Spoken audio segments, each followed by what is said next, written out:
One nation one election विधेयक को मंजूरी मिलते ही विपक्ष ने सियासत शुरू कर दी। कई विपक्षी दलों ने एक सुर में विधेयक पर आपत्ति जताई तो सरकार ने देश में एक साथ चुनाव के फायदे गिनाए। इस वक्त की बड़ी खबर, बड़ी जानकारी हम आपको दे रहे हैं। शीतकालीन सत्र में वन नेशन वन इलेक्शन विधेयक पेश हो सकता है और आम सहमति के लिए इसे जेपीसी में भी भेजा जा सकता है। एक देश एक चुनाव के विरोध में विपक्षी पार्टियों के कई नेता उतर आए हैं।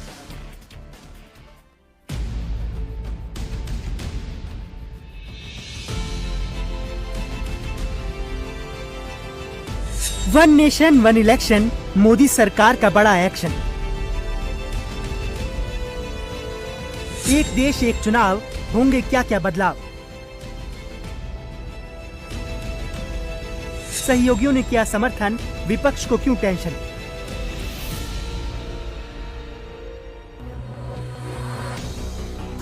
प्रधानमंत्री नरेंद्र मोदी के dream project one nation one election के प्रस्ताव को कैबिनेट ने मंजूरी दे दी है। माना जा रहा है कि अब अगले हफ्ते सरकार इस बिल को संसद में पेश कर सकती है। हालांकि सरकार इस अहम बिल पर सभी राजनीतिक दलों में आम सहमति चाहती है, इसलिए इस बिल को चर्चा के लिए जेपीसी में भेजा जा सकता है। सरकार का तर्क है कि इससे न सिर्फ विकास कार्यों के लिए वक्त की बचत होगी, बल्कि देश का पैसा भी बचेगा। कैबिनेट ने वन नेशन वन इलेक्शन का जो माननीय कोविंद जी का रिपोर्ट है, कोविंद कमेटी का जो रिपोर्ट है, उनको स्वीकृति दिया है। मेरा मानना है कि हमारे संसद में भी ये कानून गृहीत होगा, स्वीकृति मिलेगा और देश को काफी बल मिलेगा। देश का तरक्की में ये वन नेशन वन इलेक्शन बहुत ज्यादा कंट्रीब्यूट करेगा। बहुत अच्छा है। माननीय प्रधानमंत्री जी का आह्वान है कि वन नेशन वन इलेक्शन, और इससे समय का भी बचत होता है, खर्चे का भी बचत होता है। बहुत अच्छा है और ये हो जाए तो बहुत कल्याण होगा देश का। कभी पंचायत के चुनाव, कभी नगर पालिकाओं के चुनाव, कभी विधानसभाओं के चुनाव, कभी लोकसभाओं के चुनाव, कभी और कोई चुनाव आ जाता था, तो इससे आचार संहिता के कारण विकास की गति रुकती थी, पैसा ज्यादा खर्च होता था। परंतु आदरणीय प्रधानमंत्री जी का जो ये विजन है, ये स्वागत योग्य है। मैं प्रधानमंत्री जी के इस फैसले की भूरी प्रशंसा करता हूं कि उन्होंने वन इलेक्शन और वन नेशन वन इलेक्शन को जो मंजूरी दी है, उससे देश का खर्चा भी बचेगा, देश विकास की गति पर तेजी से आगे बढ़ेगा और आम लोगों को भी उसका आम जन को लाभ होगा। वन नेशन वन इलेक्शन पर बनी कोविंद कमेटी ने सितंबर में ही सरकार को अपनी रिपोर्ट दे दी थी। कमेटी ने सिफारिश की थी कि लोकसभा और सारे राज्यों के विधानसभा चुनाव एक साथ हो। इसके 100 दिन के अंदर लोकल बॉडीज के इलेक्शन भी करा लिए जाएं। सरकार की मंशा 2029 में लोकसभा और विधानसभा चुनाव एक साथ कराने की है। वन नेशन वन इलेक्शन को लागू करने के लिए संविधान के आर्टिकल 82A में संशोधन करना होगा, जिससे लोकसभा और विधानसभाओं का कार्यकाल एक साथ खत्म हो सके। अलग अलग चुनावों में आचार संहिता के कारण विकास कार्यों में बाधा पहुंचती है। साल 2024 की ही बात करें तो इस साल लोकसभा चुनाव में 81 दिन मॉडल कोड ऑफ कंडक्ट लगा। फिर हरियाणा और जम्मू कश्मीर असेंबली इलेक्शन में 54 दिन और महाराष्ट्र झारखंड विधानसभा चुनाव में 39 दिन आचार संहिता लगी रही। यानी साल में कुल 365 दिनों में देश के किसी न किसी राज्यों में चुनाव के कारण कुल 174 दिन आचार संहिता लागू रही। और यही वजह है कि एक देश एक चुनाव के सरकार के फैसले को लेकर सहयोगी दलों ने भी सहमति जताई है। 5-6 महीने पहले ही हम लोग लोकसभा का चुनाव लड़कर आए, उसके ठीक बाद हरियाणा और जम्मू कश्मीर में चुनाव हुए, उसके ठीक बाद झारखंड महाराष्ट्र में चुनाव हुए। अब हम लोग दिल्ली चुनाव की तैयारी कर रहे हैं, इसके बाद बिहार में होंगे, फिर असम में होंगे।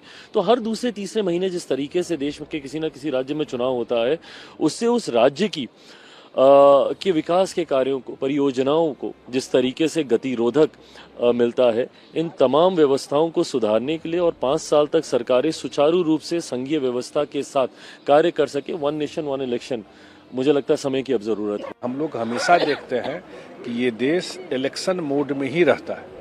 कोई इलेक्शन खत्म नहीं होता है, दूसरा का नंबर आ जाता है। तो जो जनता का काम होना है, जो डेवलपमेंट का काम होना है, वो कहीं न कहीं स्लो डाउन हो जाता है, उसका पूरा प्रक्रिया।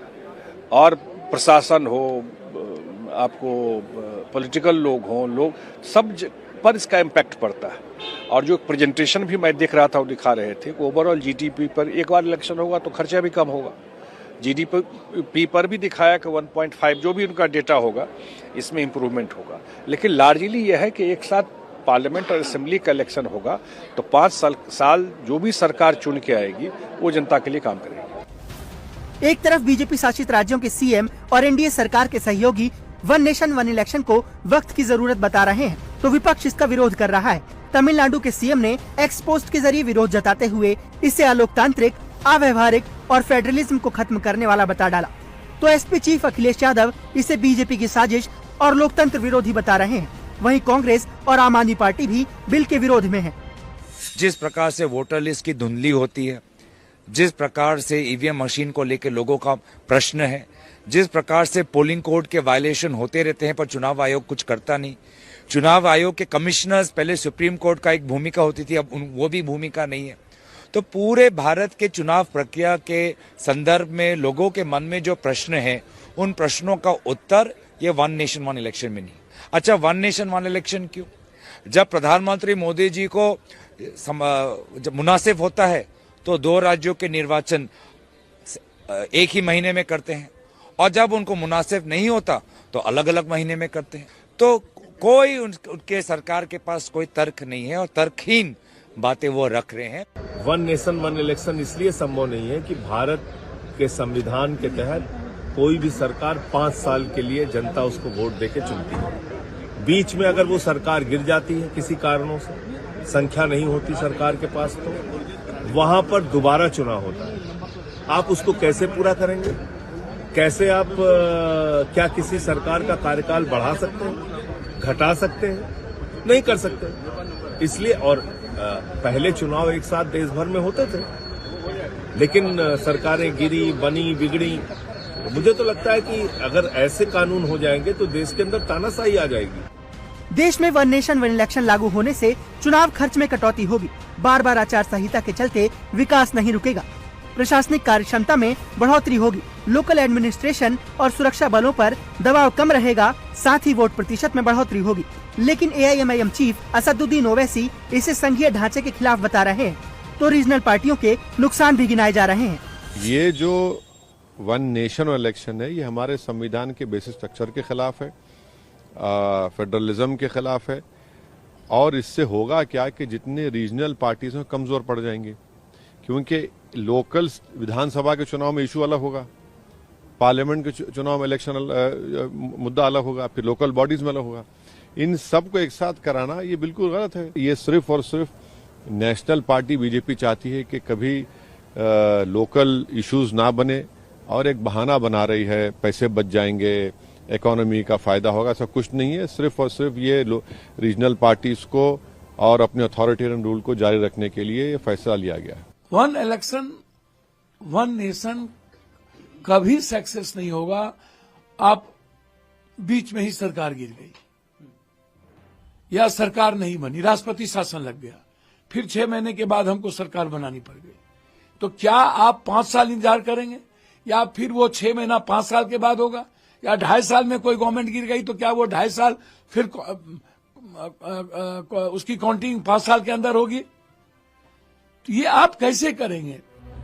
वन नेशन वन इलेक्शन आज देश के लिए कितना जरूरी है, इसका उदाहरण देते हुए केंद्रीय मंत्री शिवराज सिंह चौहान ने समझाया। शिवराज सिंह चौहान ने कहा कि वो जब से केंद्र सरकार में मंत्री बने हैं तब से अपना काम ठीक से नहीं कर पाए हैं, क्योंकि कहीं न कहीं चुनाव हो रहे हैं और उन्हें कैंपेन में जाना पड़ता है।